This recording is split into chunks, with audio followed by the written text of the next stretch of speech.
Hello friends. इस video में हम लोग बात करेंगे जो लैंग्वेज सेक्शन में जो इशू चल रहा है। ये हमारे इसके पेपर जो हुए हैं पीजीटी और टीजीटी के, तो उसके रिगार्डिंग लैंग्वेज सेक्शन में जो इशू है उससे हम लोग बात करते हैं उसके बारे में। तो जैसे ये भैया जो है कमेंट किए थे, इसमें इन्होंने पूछा है कि सर टीजीटी पेपर के लैंग्वेज सेक्शन में 30 क्वेश्चन से 13 क्वेश्चन करेक्ट हैं और 4 रॉन्ग हैं, तो क्वालिफाई होगा या नहीं, इसके बारे में इन्होंने पूछा है। पहला सवाल इनका ये रहा और दूसरा सवाल इनका देख लीजिए।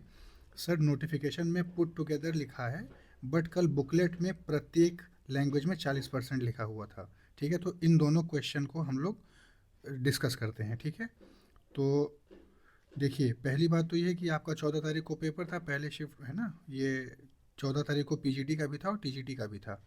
ठीक है, तो अब हमने कल वीडियो डाली थी जिसमें हमने पीजीटी के सेक्शनल लैंग्वेज के बारे में बात किया था और टीजीटी के बारे में भी हमने बात किया था।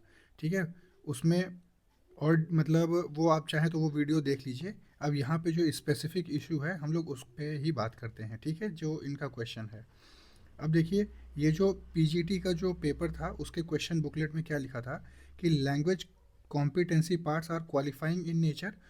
ठीक है, only with minimum 40% marks in aggregate, that is 8/20। ठीक है, तो इसमें क्या था कि आपको 20 में से 8 नंबर ले आने हैं तो आपका क्वालिफाई हो जाएगा। ठीक है, पीजीटी वाले में।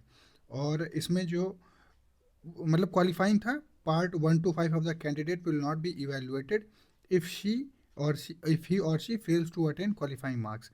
तो इसमें सीधी सी बात तो इसमें समझ में आ रहा है, ये सही लिखा हुआ था कि इसमें जो है आपको 20 में से 8 क्वेश्चन लेके आने हैं और अगर ये आप फेल होते हैं तो आपका पेपर क्वालिफाई नहीं होगा। ठीक है, तो अब इसमें हमने कल ये भी बताया था कि ऐसा कहीं नहीं लिखा हुआ है कि आपको हिंदी में सेक्शनल लाना है और इंग्लिश में सेक्शनल कट ऑफ क्लियर करनी है। ऐसा सेक्शनल कट ऑफ के बारे में नहीं कहा गया है कि आपको हिंदी के 10 में से और इंग्लिश के 10 में से 4-4 लेके आना है, ऐसा नहीं कहा गया है। आप एक में ज़्यादा स्कोर करते हैं, जैसे मान लीजिए आप हिंदी में 6 स्कोर करते हैं, इंग्लिश में 2 करते हैं, लेकिन कंबाइंड फॉर्मेट में आपका 8/10 आ रहा है, 8/20, तो आपका पेपर क्वालिफाइड होगा। आपका 1 to 5 पार्ट है वो आपका इवेलुएट किया जाएगा। ठीक है, पहली बात तो ये रही। अब दूसरी बात रही टीजीटी में, टीजीटी का जो इशू है। सर टीजीटी पेपर के लैंग्वेज सेक्शन में 30 क्वेश्चन थे, ठीक है, उसमें से 13 करेक्ट हैं और 4 इनके गलत हैं।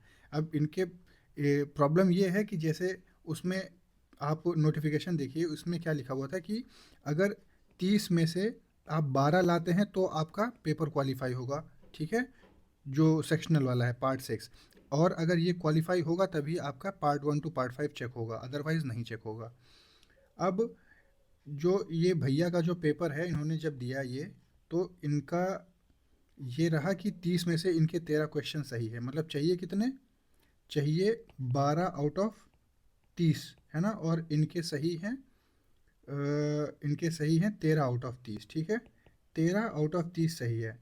अब प्रॉब्लम ये है कि अब इन्होंने टोटल अटेम्प्ट किए क्वेश्चन 17, जिसमें से इनके 13 सही हैं और 4 गलत हैं। अब भैया को प्रॉब्लम ये है कि ये जो 4 गलत हैं, क्या ये जो नेगेटिव मार्किंग होगी 1/3 वाली, क्या ये 4 इस 13 में डिडक्ट होंगे? तब क्या वो डिडक्ट 13 में से डिडक्ट होके जो नंबर बनेगा वो जो मिनिमम क्वालिफाइंग मार्क्स है 12, उससे कम हो जाएंगे, वो लगभग 11 के कुछ पहुँचेंगे, 11:30 के अप्रॉक्स। ठीक है, तो फिर तो ये पेपर जो हो जाएगा इनका, ये क्वालिफाइंग वाले सेक्शन से बाहर हो जाएंगे, क्योंकि ये जब मार्क्स इतने बनेंगे और जो मिनिमम चाहिए 12, ठीक है, तो फिर इनका पेपर चेक नहीं होगा। लेकिन ऐसा कहीं नहीं लिखा है कि आप जो लैंग्वेज सेक्शन में, ठीक है, अब यहाँ पे ध्यान से सुनिएगा, ऐसा कहीं नहीं लिखा है कि लैंग्वेज सेक्शन में जो कंबाइंड जैसे 30 में से जो 12 नंबर आपको लाने हैं, ठीक है, वो जो नेगेटिव आप करेंगे वो उसमें डिडक्ट होगा। ठीक है, ये चीज़ कहीं नहीं लिखी गई है कि जित जो आपके क्वेश्चंस गलत होते हैं वो उन्हीं लैंग्वेज पेपर में डिडक्ट होंगे, ऐसा नहीं लिखा हुआ है। तो अगर आपके कंबाइंड फॉर्मेट में 30 में से 12 प्लस हैं आपके, तो पेपर आपका इवेलुएट होगा। ठीक है, जितने भी पेपर मैंने देखे हैं आज तक, उसमें कहीं पे ऐसी कंडीशन नहीं रही है कि ये जो मार्क्स हैं इससे कम, मतलब जो क्वालिफाइंग है, जो गलतियां होती हैं वो उसी सेक्शन में डिडक्ट किया जाएगा, ऐसा नहीं होता है।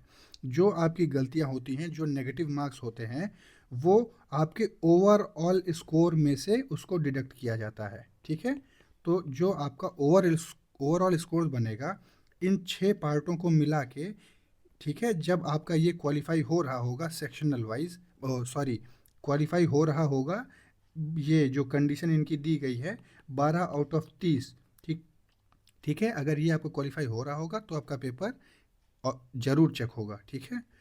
तो उम्मीद करते हैं आपको ये चीज़ हम समझा पाए होंगे कि जो नेगेटिव मार्किंग है वो आपका ओवरऑल स्कोर में से डिडक्ट होता है, ठीक है। वो इसी सेक्शनल में से उसको नहीं काटेंगे, है ना। मतलब कतई आपको बाहर निकालने का व्यवस्था नहीं बना लिया है ना, ऐसा नहीं होता है, ठीक है। मैंने जितने भी पेपर देखे आज तक उसमें ऐसा कोई कंडीशन नहीं है, और ना ही इस चीज़ में ऐसी कंडीशन मेंशन्ड है कि आपको बाहर कर दिया जाएगा, ठीक है। इसी में से नेगेटिव कटेंगे, पहली बात तो ये। और रही बात वो जो दूसरा कमेंट था भैया का, जिसमें सर नोटिफिकेशन में पुट टुगेदर लिखा हुआ है लेकिन बुकलेट में प्रत्येक आ गया। अब इनकी जो सॉल्यूशन इसका ये है कि जो नोटिफिकेशन में तो पुट टुगेदर लिखा है, ठीक है, इसमें कोई इशू नहीं है, मतलब नोटिफिकेशन के हिसाब से वो क्या है ये, वो ठीक है। लेकिन ये जो प्रत्येक लिखा है क्वेश्चन बुकलेट में, ये क्वेश्चन बुकलेट का एरर है, ठीक है। ये क्वेश्चन बुकलेट का एरर माना जाएगा इसको, उनके ट्रांसलेशन में इशू हो गया है, ठीक है।